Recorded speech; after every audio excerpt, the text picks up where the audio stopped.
हमारा हिंदुत्व है, बीजेपी कहती है हमारे साथ विश्वासघात हुआ। देखिए, किसका हिंदुत्व असली है तो ये जानना पड़ेगा कि जो विश्वासघात करे वो हिंदू नहीं हो सकता। जो विश्वासघात सह ले वो तो हिंदू होगा, क्योंकि उसके साथ विश्वासघात हुआ है। तो जिन लोगों ने विश्वासघात किया वो कैसे हिंदू हो सकते हैं? भाई, हम कह रहे हैं कि उद्धव ठाकरे जी के साथ विश्वासघात हुआ है। अब इसे में आप समझ लीजिए सब बात। इसलिए पूरे महाराष्ट्र की जनता इस बात से पीड़ित है। सबके मन में इस बात का दर्द है। चुनाव में इस बात का पता भी चल चुका है। अब तो ये बात प्रमाणित हो चुकी है कि महाराष्ट्र की जनता इस बात को मानती है कि उद्धव ठाकरे जी के साथ विश्वासघात हुआ है और ये ठीक नहीं है। ये जनता का भी अनादर है। जनता जिसके लिए बहुमत देती है उसको उसके समय तक के लिए बनाए रखना चाहिए।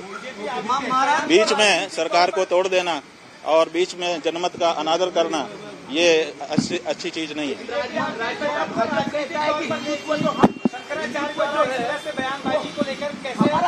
भाई, शंकराचार्य की बात नहीं है। शंकराचार्य जी क्या कहेंगे? जो सच होगा तो वही तो कहेंगे। हमें राजनीति से लेना देना नहीं है, लेकिन विश्वासघात तो हमारे यहाँ पाप बताया गया है। ये तो धर्म का मामला है ना, पाप और पुण्य।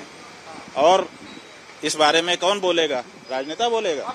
इस बारे में तो धर्माचारी ही बोलेगा। नरेंद्र मोदी जी से आपने कल मुलाकात की, उनको आशीर्वाद दिया कल? हाँ, वो हमारे पास आए थे, उन्होंने प्रणाम किया। हमारा नियम है, हम लोग आशीर्वाद देंगे। जो आएगा उसको आशीर्वाद देते हैं। नरेंद्र मोदी जी हमारे दुश्मन थोड़े हैं, हम उनके हितैषी हैं। सदा उनके हित की बात कह रहते हैं। जब उनसे कोई गलती हो जाती है तो हम उसको भी कहते हैं कि तुमसे ये गलती हो रही है।